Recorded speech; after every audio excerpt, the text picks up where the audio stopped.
Either way. Okay? Today we're going to be in the session I'm going to that pee says first, getting and then I'm going to started. call GoDaddy. That's acceptable. To take Okay. 2-1. We have with us today someone new. We have Mike with us.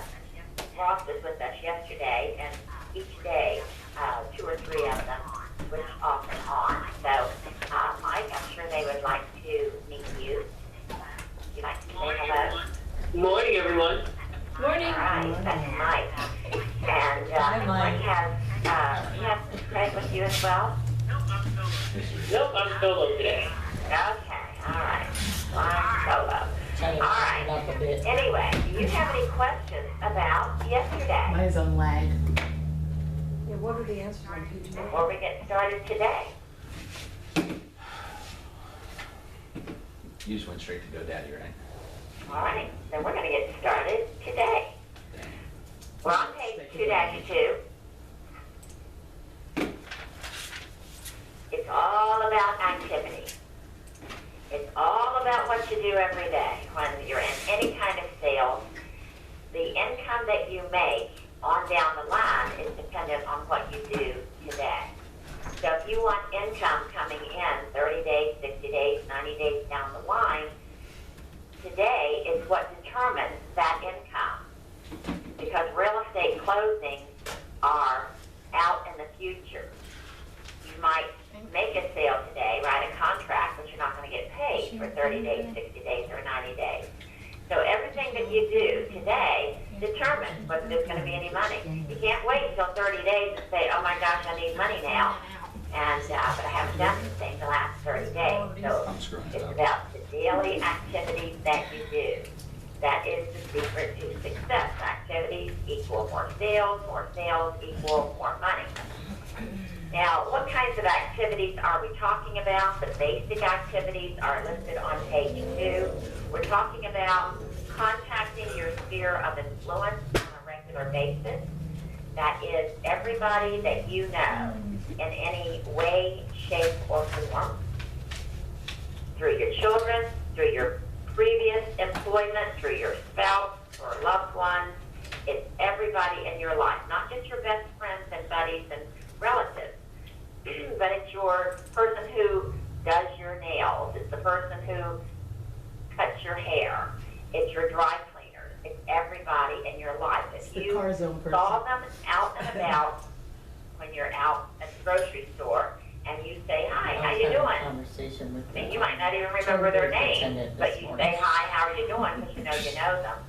Holding That up the person line. needs to be on your sphere of Awesome. influence. But you're going to be That was you? contacting these It people was me. regularly, just to touch base with them, see how they're doing, remind them that you're in the real estate business.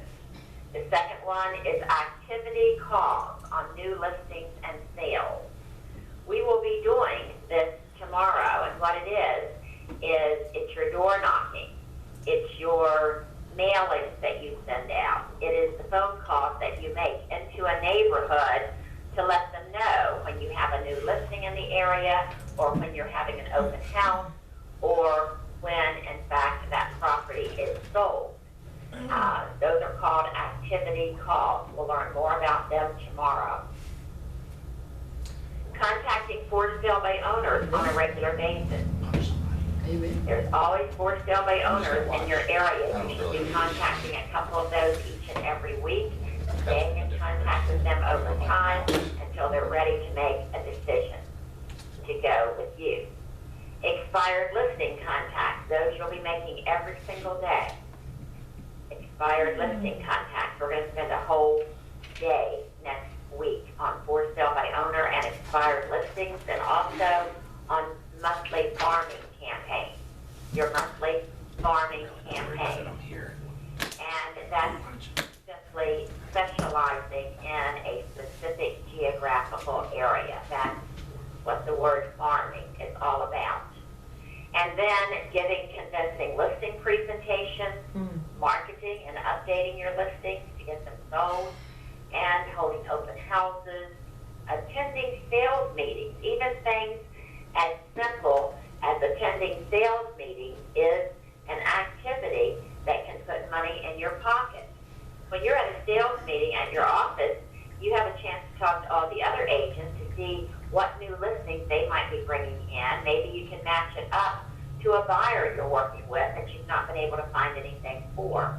Or you have a new listing. It's a place for you to rah-rah that new listing to see if there's any agents in your office who have a potential buyer for it, to encourage them to go show it.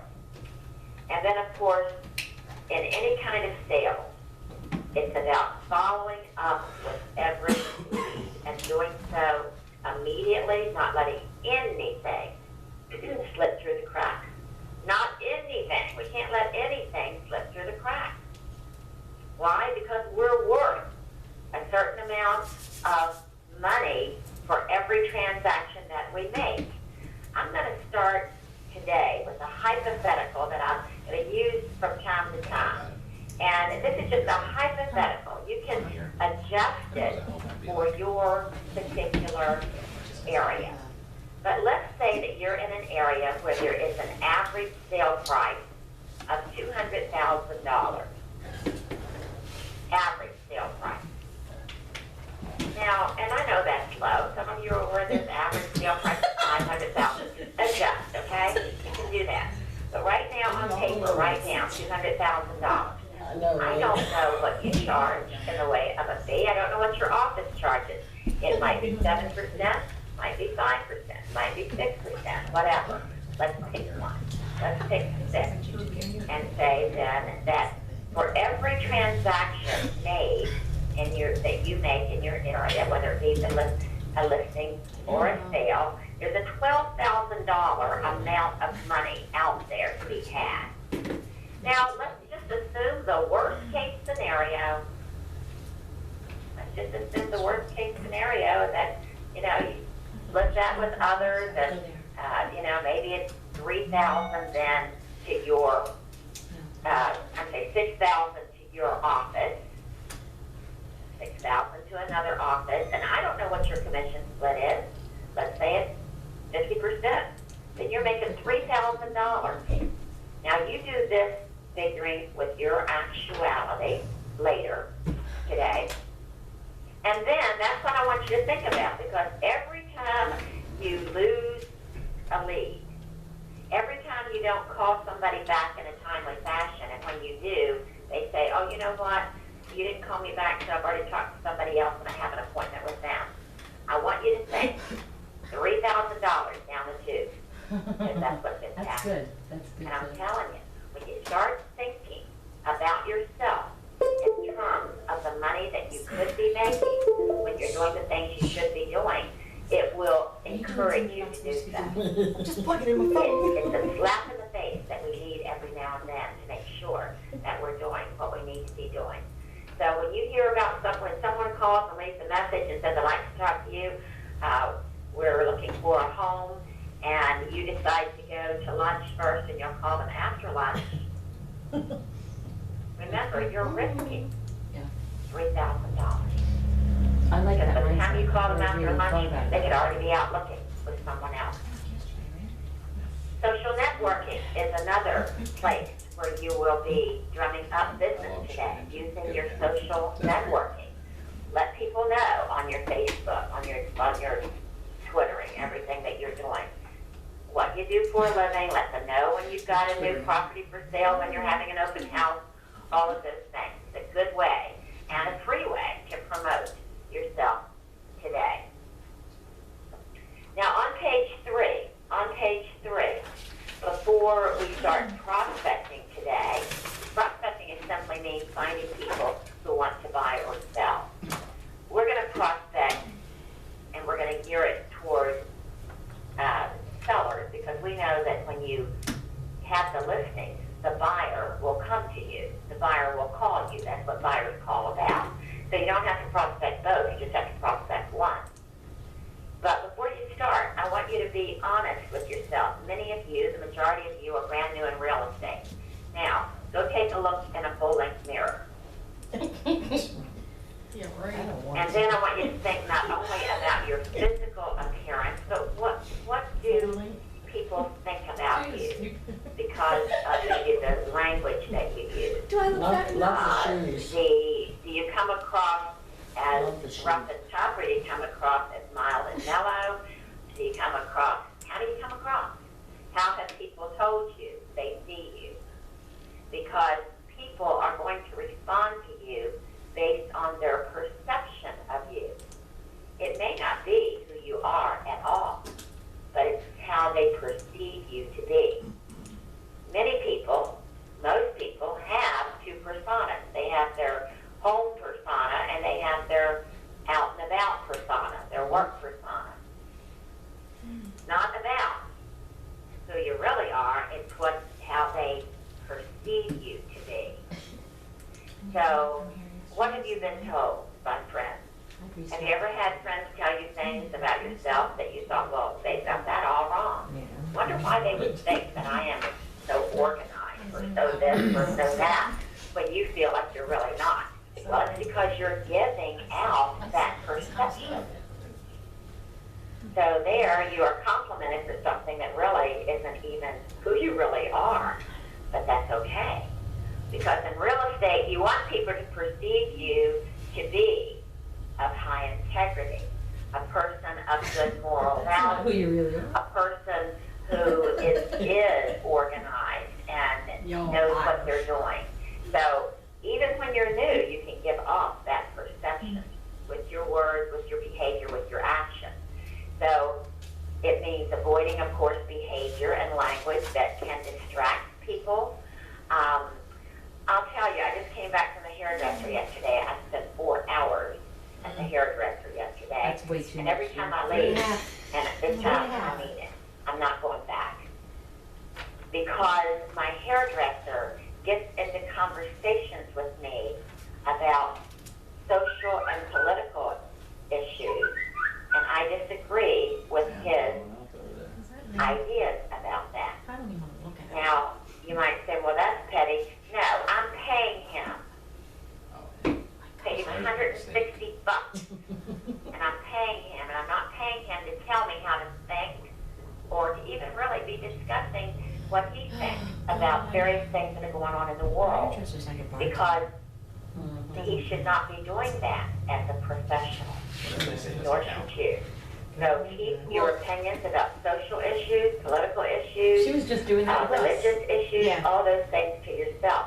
But that's okay. We really got into that yesterday, and it became an argumentative thing. And quite frankly, I was worried that I might come out with orange hair. Yeah. What the And he's fuck? done it so often, and I've forgiven it so often because he I'm does sorry, but I do such a good digress. job at this time of habit.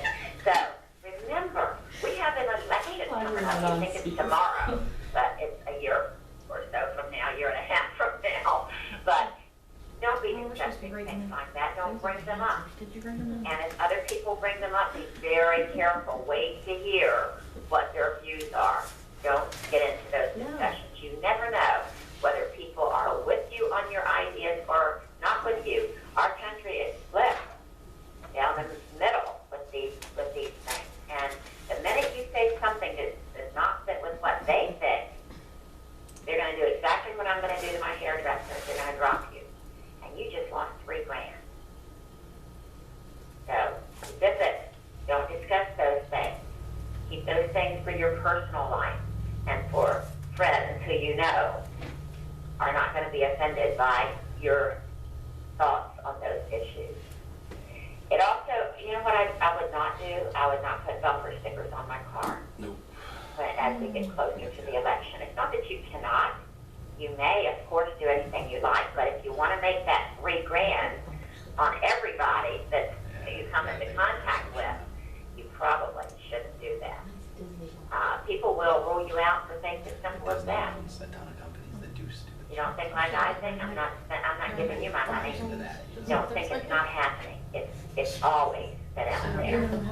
Yeah, well, it's up to you. Means dressing professionally. Fine. Now, this can vary from region to region, but don't use it as an excuse to look like a bum. Yeah, you might be selling beach property, but you don't go around in your bathing suit. Why not? Really? Now, you might not also be wearing what these people in the picture on your screen are wearing. You're not going to be wearing those three-piece black suits when it's 106 degrees